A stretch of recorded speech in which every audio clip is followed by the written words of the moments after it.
आप Jai Hind. Jai Hind. Major general Harshvardhan sir, Jai Hind. बहुत thank you sir, thank शुक्रिया यू। समय देने के लिए। सर, पाकिस्तान रशिया के रिश्तों को लेकर मैं आपके साथ बात करना चाहता था। दरअसल खबर आ रही है एक बड़ी अहम कि जिस वक्त भारत और रूस के रिश्ते तो बहुत मजबूत हैं, लेकिन कुछ दूरियां भी बीच में देखने को मिली। उसी बीच सुपर कैम S250 नाम का एक जो ड्रोन है, वो रूस ने चुपचाप पाकिस्तान को डिलीवर कर दिया। अमूमन ऐसा होता नहीं था, ये माना जाता था कि पाकिस्तान और रूस के बीच कोई मिलिट्री टू मिलिट्री रिलेशंस नहीं है, लेकिन अब चीजें क्या बदल रही?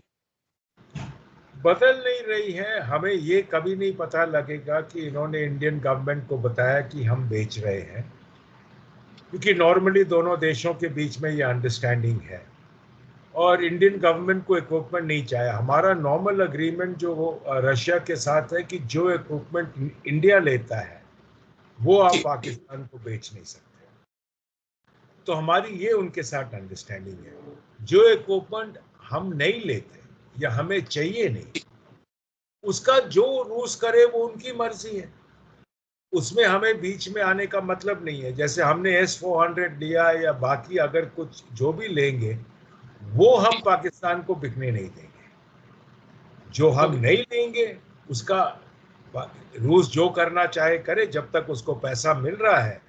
और हर कंपनी को चाहिए सेल, क्योंकि कंपनी कैसे चलेगी, तो जी, जब तक ये होगा नहीं। एक और दूसरी बात, इंडिया ने जब हर प्रकार के यूएवीज को इवैल्यूएट किया है तो जी, इसको सेलेक्ट नहीं किया होगा।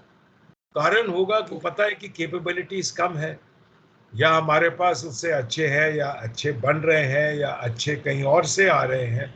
यूएस से अभी डील फास्ट ट्रैक हो रही है, तो ये चीजें अलग है। पर फैक्ट ये है कि अगर हमने इक्विपमेंट लिया और वो इक्विपमेंट रूस ने पाकिस्तान को बेचा, तब इसका मतलब पड़ेगा। ओके, तब वो भारत के लिए खतरनाक है। लेकिन एक बड़ा अहम पॉइंट है, भारत रूस रिलेशंस को आप कैसे देखेंगे? बीच में डामाडोल से लग रहे थे, फिर एकदम अचानक से प्रधानमंत्री मोदी की रूस की यात्रा होती है।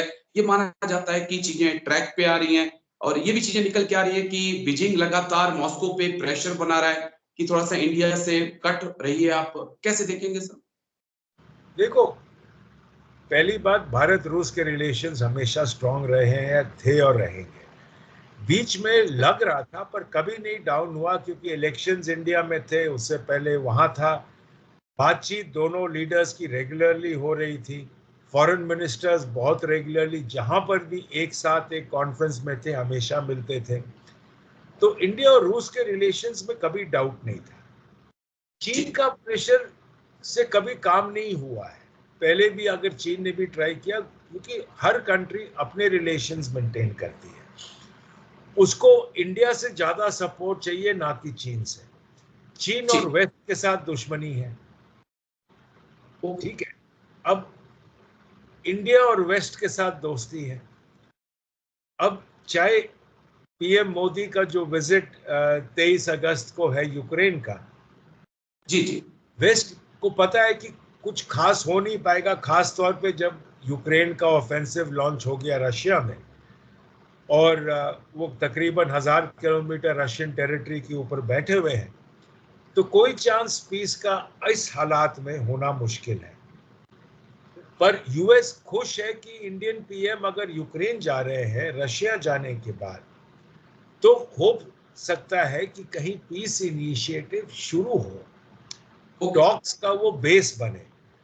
तो रशिया यही चाहेगा कि इंडिया हमेशा उसके साथ हो, क्योंकि इंडिया ब्रिज है जी, रशिया और वेस्ट के बीच में। चाइना ओके, कभी ब्रिज नहीं बन सकता। जी, चाइना की कोशिश यही हो रही है, जब उसने ईरान सऊदी अरेबिया के टॉक्स कराए, पूरे जी, पैलेस्टीनियन फैक्शंस को मिला के बीजिंग अकॉर्ड साइन कराया, और अब उन्होंने यूक्रेनियन फॉरेन मिनिस्टर को चाइना बुलाया, चाहे बीजिंग नहीं बुलाया पर चाइना बुलाया। तो बात हो रही थी कि कहीं चीन बीच में नहीं आ रहा। चीन बीच में आने का मतलब ही नहीं है, क्योंकि वेस्ट उसको ट्रस्ट नहीं करता। सो इंडिया का जो स्टैंडिंग है, रशिया उसलिए ये नहीं चाहता कि इंडिया का स्टैंडिंग इरोड हो। अब जो भी चीजें वेस्ट इंडिया के खिलाफ बोलता है, रशिया इंडियन सपोर्ट में आता है, चाहे वो इलेक्शंस हो, चाहे वो रिसेंट हिंडनबर्ग रिपोर्ट हो, हर जगह की रशिया इंडिया के साथ खड़ा है। इसलिए ये मैसेज देने कि हमें इंडिया के रिलेशंस बहुत जरूरी है, क्योंकि इंडिया ही ब्रिज है ओके। वेस्ट और रशिया के बीच में। और दूसरा टर्की है, पर टर्की का रिलेशनशिप बिगड़ रहा है, सो इंडिया एक है। तो ये जो फर्क है, इसको निकालना आसान नहीं। जी सर, मैं वापस ड्रोन के ऊपर आऊंगा, क्योंकि जो पाकिस्तान को सुपर कैम S250 ड्रोन दिया जा रहा है, जो जानकारी मेरे पास है उसके अनुसार TB2 ड्रोन की एक बड़ी मात्रा जो है वो पाकिस्तान के पास मौजूद है। और TB2 ड्रोन फिलहाल के इस दशक में माना जाए तो सबसे किफायती और सबसे कारगर ड्रोन साबित हुआ है। 80H4 ड्रोन जो कि चाइना का है, वो भी काफी मात्रा में पाकिस्तान तक पहुंच चुका है। एक ड्रोन ब्रिगेड की बात भी सामने आती है कि पाकिस्तान ने ड्रोन ब्रिगेड बनाया है। ड्रग्स की सप्लाई ड्रोन से की जा रही है, हथियार और अम्यूनिशन की सप्लाई ड्रोन से लगातार पंजाब जम्मू कश्मीर बॉर्डर पर की जा रही है। ये खबरें आई हैं और BSF ने इस चीज को कबूला है। क्या एक नया चैलेंज अब हमारे सामने होगा? और अगर ये नया चैलेंज आ रहा है तो इसे निपटने के लिए एंटी ड्रोन सिस्टम के लिहाज से हम कितने तैयार हैं सर? देखो, एंटी ड्रोन सिस्टम्स इंडक्ट हो रही है। पहले आप उसको डिफेंड करोगे अपने VAs VPs को, उसके बाद वो बॉर्डर पे जाएंगे। इस्तेमाल ये जो सस्ते वाले ड्रोन है जिसके थ्रू वो चाहे ड्रग्स गिरा रहे हैं या छोटे मोटे हथियार गिरा रहे हैं, ये एक ऑनगोइंग प्रोसेस है। अब कुछ समय के बाद जब anti drone systems VA VPs को प्रोटेक्ट करना हो जाएगा, उसके बाद ये डिप्लॉय होंगे IB के ऊपर और LOC के ऊपर। दूसरी बात, आप चाहे कितने भी ड्रोन्स रखो, अगर आप देखो रशिया जिसके पास ड्रोन, सैटेलाइट्स, इलेक्ट्रॉनिक सर्वेलेंस है, जो भी है, फिर भी यूक्रेन ने आज 1000 किलोमीटर अंदर बैठा है, क्योंकि इतनी आसानी से बॉर्डर क्रॉस की और आपको पता नहीं लगा कि 10,000 की फोर्स तैयार है। चाहे उन्होंने शुरू में 2000 लगाए, बाकी पीछे गए, और आपके इलेक्ट्रॉनिक सिस्टम्स जितने भी हैं और उनके ड्रोन्स तो पॉसिबली 24/7 घूम रहे होंगे, आपने पकड़ा नहीं। इजराइल के पास सबसे बेस्ट सिस्टम्स हैं, फिर भी हमास अटैक हो गया। तो आपके पास जो इलेक्ट्रॉनिक सिस्टम्स हैं, वो आपको सिर्फ एक सॉर्ट ऑफ अश्योरेंस देता है कि भाई कुछ पता लग जाएगा। आगे वो किस प्रकार इस्तेमाल होगा, किस प्रकार असेस होगा, किस प्रकार एनालाइज होगा, वो अलग कहानी है। अब ड्रोन से आपको सिर्फ सर्वेलेंस हो रहा है, वो तो आपको वैसे भी सैटेलाइट से हो रहा है, कोई नए ड्रोन तो है नहीं। अब ये जो आप ड्रोन ले रहे हो, उससे आपको सिर्फ सर्वेलेंस चाहिए। हर कंट्री ड्रोन, सैटेलाइट सब कुछ इस्तेमाल करती है। अब जब चाइना का यांगसे का इंसिडेंट था, अगर हमारी सैटेलाइट नहीं थी तो US की सैटेलाइट मॉनिटर कर रही थी, तो हमें टाइमली इनपुट मिल गया। तो अभी जो भी हो रहा है अंडर सर्वेलेंस, हमारा कोई ऑफेंसिव प्लान्स है नहीं। अगर कुछ करना है तो हम उस समय करेंगे जब उनका जो भी ये सिस्टम्स है उसको अगर बीट करना है। तो ये जो है, ये सर्वेलेंस और ये सब ऑनगोइंग प्रोसेस है। इससे कोई आप सोचो कि भाई कोई बैलेंस शिफ्ट हो रहा है, नहीं।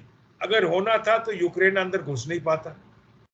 6 अगस्त को उन्होंने एंटर किया रशिया, और आज वो 1000 किलोमीटर अंदर बैठे। तो ये सब चीजें जो है आपके पास है, पर अगर उससे हर चीज सिक्योर होती तब उनका फायदा होता। ठीक है, तो आप देखिए पाकिस्तान के पास दो ड्रोन की बात एक मिनट है, करना चाहूंगा। दूसरी बात ये है कि आपके पास जो ड्रोन्स हम लोगों ने जिस तरीके से डिस्ट्रीब्यूट किया है, हर जगह के ऊपर अलग प्रकार के ड्रोन्स हैं रिक्वायरमेंट के लिहाज से। अब उन्होंने सबको ड्रोन ब्रिगेड कर दिया तो क्या बड़ी चीज करें। एम आपका ये है कि आपका कॉमन मेंटेनेंस फैसिलिटी हो और इस्तेमाल हो, दैट्स इट। ओके, मेरा पॉइंट था, क्योंकि जिस प्रकार से पठानकोट में 2021 में, जहां तक मैं ठीक हूं, अटैक हुआ था वो एक पहला मिलिट्री ड्रोन अटैक भारत के ऊपर था।